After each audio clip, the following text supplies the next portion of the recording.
इसके लिए आपको संघर्ष करना पड़ेगा, आपको लड़ना पड़ेगा, अपने घरों से बाहर निकलना पड़ेगा। और बाबा साहब डॉक्टर अंबेडकर ने कहा कि जमीन के लिए लड़ो, हम तुम्हारी अगुवाई करने के लिए तैयार हैं। ये अलग बात है कि जो दुनिया में आया है उसको दुनिया से जाना है। समय से पहले वो दुनिया से चले गए, तो बाबा साहब जब चले गए तो उनका सपना है जमीन में हमारी हिस्सेदारी हमको मिलना चाहिए। तो इसके लिए लड़ेगा कौन? यही तो अधूरा सपना है। हम नारा लगाते हैं कि बाबा तेरा मिशन अधूरा और हम सब मिलकर के करेंगे पूरा। तो ये मिशन बाबा साहब का अधूरा है, और जिनको हम वोट देते रहे वो अपने लिए लड़ते रहे कि हमको सिर्फ वोट दे दो, हमको मुख्यमंत्री बना दो, हमको प्रधानमंत्री बनाओ, हमको सांसद बनाओ, विधायक बनाओ। बस वो इस बात को लेकर ब्लैकमेल करते रहे। और आज ये जो सरकार है इसने हम लोगों को जेल भेजा। हमने जमीन का हक मांगा तो उसने जेल भेजा। तो जेल भेजा तो उसमें डरने की जरूरत नहीं है, घबराने की जरूरत नहीं है। इस सरकार ने अगर जेल भेजा तो आप समझ लीजिए इस बात का यह प्रमाण है, सबूत है कि हम लोगों ने आंदोलन किया, जमीन मांगा सरकार से और कहा कि हर गरीब, हर भूमिहीन, हर परिवार को 1-1 एकड़ जमीन मिलना चाहिए। इसकी डिमांड हम लोगों ने सरकार के सामने रखी है। और कोई नई बात नहीं कर रहे हैं। बगल का राज्य तेलंगाना की सरकार ने भी पिछले 2 साल में वहां की गरीब जनता को 3-3 एकड़ जमीन दिया, खरीद करके दिया। तो जब तेलंगाना 3 एकड़ दे सकता है तो उत्तर प्रदेश में 1 एकड़ क्यों नहीं मिल सकता है? और ये कोई मुश्किल काम नहीं, मैं ये भी बताऊंगा आपको। जब तेलंगाना 3 एकड़ दे सकता है तो उत्तर प्रदेश में क्यों नहीं मिल सकता? तो इस सरकार के सामने जब हम लोगों ने जमीन का मुद्दा उठाया तो पहले तो सरकार के कान खड़े हो गए कि कौन सी नई बात कर रहे हैं। और बहुत लोगों को बात हमारी समझ में भी नहीं शुरू में आ रही थी कि अरे यार, निराला जी तो 1 एकड़ की बात कर रहे हैं, आदमी 1 डिसमिल दिया नहीं पावा था, ये मर्द 1 एकड़ बात करता है। बहुत लोगों को समझ में आया।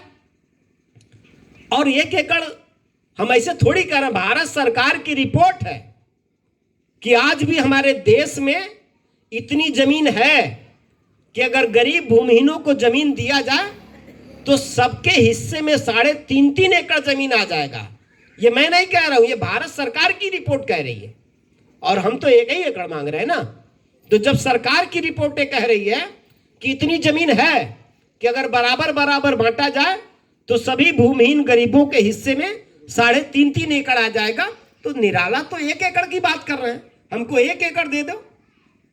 तो जब इस सरकार ने, जब हम लोगों ने जमीन के लिए आंदोलन किया, और ये आंदोलन पहली बार नहीं किया था, हमने तीसरे चरण का आंदोलन था।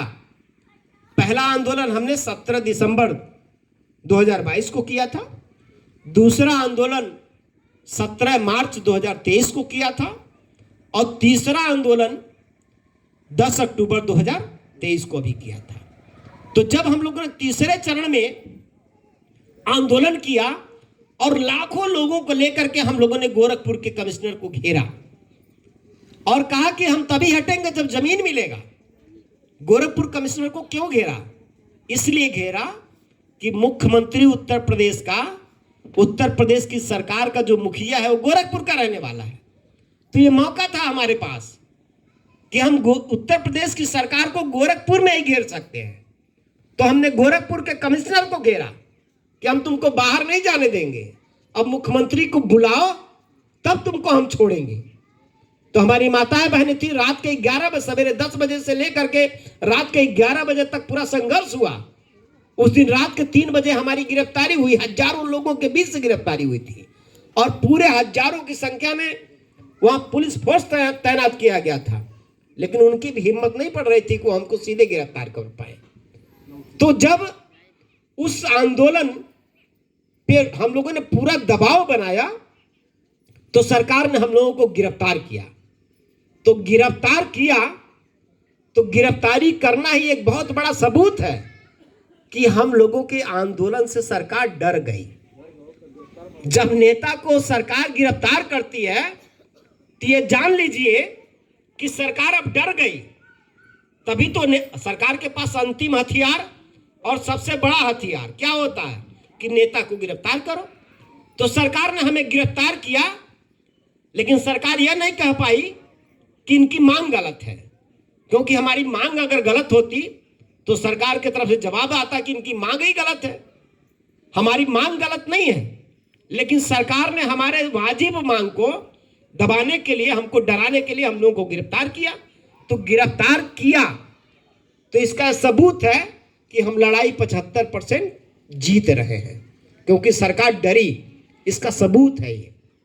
और एक हफ्ते के बाद अगर हम गलत होते तो एक हफ्ते के बाद मुख्यमंत्री का बयान आ गया।